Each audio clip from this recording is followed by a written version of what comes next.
A filosofia da liberdade, evidentemente, propõe uma ética. Essa ética ela nasce do modo de ser humano, conforme eu já anunciei. O homem, primeiro, existe e só então ele se define. Isso significa que é a partir do mundo presente que o homem projeta, promove, executa, realiza seu futuro. Isso mostra que a nossa ação individual está irremediavelmente ligada à humanidade ou à história da humanidade como um todo e vice-versa. As nossas escolhas, elas, porque sempre situadas, estarão também de modo insuperável ligadas à situação, ao mundo, à época, aos valores, ao que Sartre chama de contingência do ser, que é onde nós existimos, a própria corporeidade, os limites, né, as limitações daquilo que o nosso em si, que o nosso corpo tem, né, que não se trata de naturais, mas naturalizadas, né, por nós humanos. Considerando isso, Sartre diz na página 13 que assim nossa responsabilidade é muito maior do que poderíamos supor, porque ela envolve toda a humanidade. Eu acho que esse é o princípio ético mais fundamental que Sartre traz para o debate ético. Ao propor que o homem e a mulher são, antes de tudo, livres, e que é por um ato livre que cada existência é engendrada no ser, ou seja, são as nossas escolhas que fazem com que aquilo que eu digo que eu sou tenha vindo ao mundo, e é também a minha escolha que faz com que o mundo tenha o seu valor, ou seja, as coisas são belas porque elas parecem belas a mim, aparecem belas a mim e são feias também em razão disso, ou seja, ao propor que o homem se assuma na sua maturidade, que o homem se compreenda como aquele que tem os destinos da sua existência e da história da humanidade em suas mãos, Sartre ele chama a atenção para essa ligação insuperável do individual e do universal, no caso humano. Porque a história, vamos imaginar uma instituição qualquer. A gente fala a Universidade Federal de Juiz de Fora, e no entanto, essa Universidade Federal só subsiste a partir de pessoas. E essas pessoas são, ao fim e ao cabo, liberdades que situadamente se organizam, né, em universidade. Os alunos, os professores, os técnicos administrativos, o pessoal da faxina, o pessoal da segurança. Essa organização toda faz com que a gente tenha lá algo que a gente chama de instituição. E é concedido a essa instituição um poder muito maior, porque efetivamente é a nossa liberdade, a dos professores, de alunos e técnicos administrativos, etc., que faz com que ela perpetue, que ela continue como universidade. O momento de pandemia mostra bem isso, né? O momento em que todos nós somos impedidos, por razões sanitárias, de ir à universidade, ela se torna, né, como passou por um bom período, um prédio esvaziado. Então a história, mal comparando, é algo dessa ordem. Não há um processo histórico que uma mão invisível de algum mercado possa tomar decisões.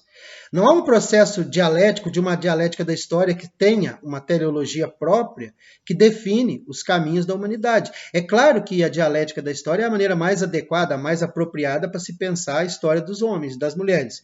Mas é complicado quando ela, por uma espécie de ascendência dialética, levaria necessariamente a algum estágio de reino dos céus ou de comunismo. Então, considerando tudo isso, trata-se de uma ética que propõe, primeiro, a encarnação, a sua encarnação, ou seja, não há um mandamento não matar. É a atitude e a escolha que vai ser retomada amanhã de manhã e vai permanecer quase como nos 12 passos lá do tratamento, né, das pessoas alcoólicas, de você lembrar que por aquele momento será necessário escolher o que será. E esse projeto ele não é apenas pontual assim, nós nos projetamos, o aluno se projeta formado na disciplina. E a realização disso vai depender de escolhas livres ao longo do percurso inteiro do projeto. Porque também será por uma escolha livre que esse aluno, essa aluna pode simplesmente abandonar o curso.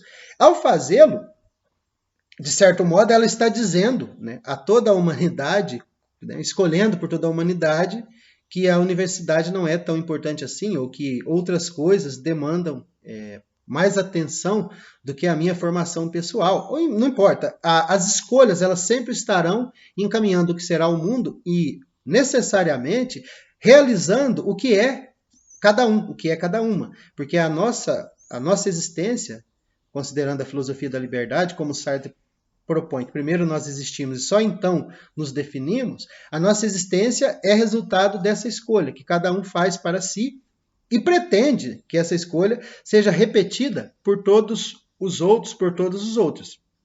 Sartre continua. Um exemplo, né?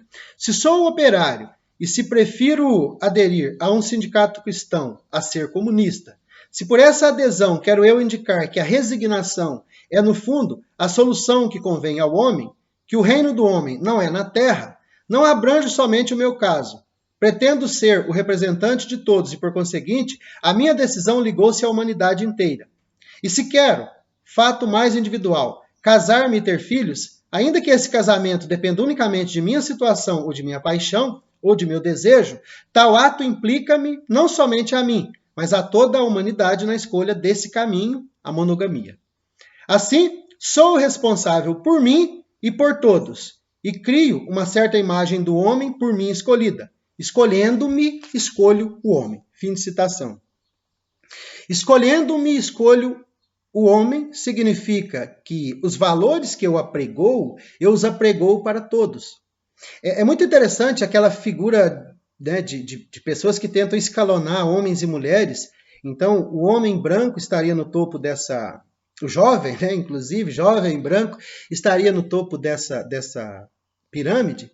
E isso, depois desse homem branco, estaria a mulher, mais branca. Depois o homem, mestiço. E depois a mulher, e assim por diante. Então, nesses escalonamentos todos, esquece-se que a manutenção desse escalonamento exige escolhas livres. Imaginemos o período da escravidão no Brasil. Eram escolhas livres dos senhores, das sinhazinhas, manter as pessoas que eram trazidas como escravas e compradas a um alto preço, como escravizadas. Não é um mero olhar. O olhar fenomenológico é aquele que faz com que seja de tal modo naturalizado a escravidão negra, que ao olhar para um escravo não gere nenhum constrangimento de vê-lo maltratado, carregando peso, fazendo esforço, de pé, servindo e etc. E isso é transmitido, de certo modo, nos dias de hoje, quando a empregada doméstica, sobretudo se negra, passa o dia inteiro de pé, servindo, etc., enquanto em casa, servindo como doméstica, as pessoas se sentam e percebem que ela continua de pé. Essa desumanização, ela é muito natural desse olhar fenomenológico, mas é preciso dizer, é uma escolha livre. Então, se alguém se casa, ele está dizendo que a monogamia é a melhor maneira de se organizar socialmente. Ele está dizendo ao outro homem ou à outra mulher, eu não vou me jogar para cima do seu parceiro, da sua parceira, mas em compensação você não fará isso em relação à minha parceira ou meu parceiro. É uma proposição monogâmica para todos. Mas a escolha do sindicato, ela é mais escrachada nesse sentido de mundo que nós mesmos aplicamos às coisas. A escolha por um sindicato, como mostra o Sartre, é a escolha pela compreensão do que é o homem, do que é o mundo e do que deveriam ser homem e mundo. Porque a luta no sindicato combativo admite que deuses estão para fora da jogada, da história, e interessa a nós, homens e mulheres, escolhermos aquilo que é melhor. E se nós somos os operários oprimidos, cabe a nós mesmos construirmos, através da nossa luta, uma maneira de melhorar a nossa condição. Ao passo que escolher o sindicato cristão seria dizer que eu acredito em um Deus, eu escolho não mudar as coisas agora, porque eu espero que ele faça essa justiça, seja agora na história, né, um Deus que age na história e que efetivamente não agiu coisa alguma. O existencialismo busca mostrar que tudo aquilo que aconteceu é decorrência de escolhas humanas, totalmente humanas. Mas mais do que isso, esse Deus ele não age e ele não define e nem decide. No entanto, eu posso deixar que ele faça essa justiça depois da morte, né? Como muitas das pessoas têm essa expectativa. Então, nesse sentido, o que o homem faz é exatamente o sentido do que vai ser o mundo. Não adianta pensarmos, né, que o ser bom, o ser cristão, né, da maneira como ele foi proposto, seja a solução para todos os problemas. Porque também esse ser cristão é uma invenção humana. Segundo Sartre, não há nada que seja revelação divina. Qualquer livro de revelação divina foi criado pelos humanos, não custa lembrar. Então, nesse sentido, como Deus nunca fala, são homens que falam livremente pela boca daquilo que seriam deuses. E é livremente que outros homens acatam e concordam e seguem e propagam aquilo. Então também aí é a liberdade aquela que permite, né, que a história, mesmo religiosa, aconteça. Nesse sentido, o homem permanece para Sartre liberdade absoluta, mas enquanto liberdade absoluta, ele permanece aquele que faz a história para si mesmo e para todos os homens. Isso torna o homem absolutamente responsável, porque é absolutamente livre. E aí Sartre tem todas as razões para mostrar por que o homem e a mulher agem de má fé. É justamente para esconder de si mesmo essa liberdade que nós somos. Porque é bem mais reconfortante para a consciência infeliz saber que ela não é culpada por aquilo que acontece no seu entorno. Ou não se sentir responsável, mas transferir isso para algum outro ser. Então, o mal que eu faço, eu não faço o bem que eu quero, mas eu faço o mal que eu não quero, porque eu sou tentado pelo demônio. Como assim? Que má fé é essa do São Paulo? Eu faço o bem e o mal que eu escolho fazer. E eu escolho sabendo, na maioria dos casos. A gente tem momentos de ignorância, mas na maioria dos casos eu escolho sabendo o mal que eu escolho, sabendo o bem que eu escolho, dando sentido a ele, dando continuidade. Essa responsabilização que Sartre traz para o homem e para a mulher pode parecer a princípio meio pesada, né? Meio muito no sentido de que o homem agora é culpado, né, por todas as coisas que lhe acontecem. Isso, de certo modo, pode parecer um peso até que se veja o outro lado da moeda. Quando o homem e a mulher percebem que, ao passo que ele carrega o peso de ser o que é, ele tem também na sua mão a possibilidade de alterar aquilo a qualquer momento. Então, o homem e a mulher, se ele tem que carregar o peso pelo seu passado, esse peso lhe dá a total leveza no presente de alterar, né, aquilo que ele será no futuro.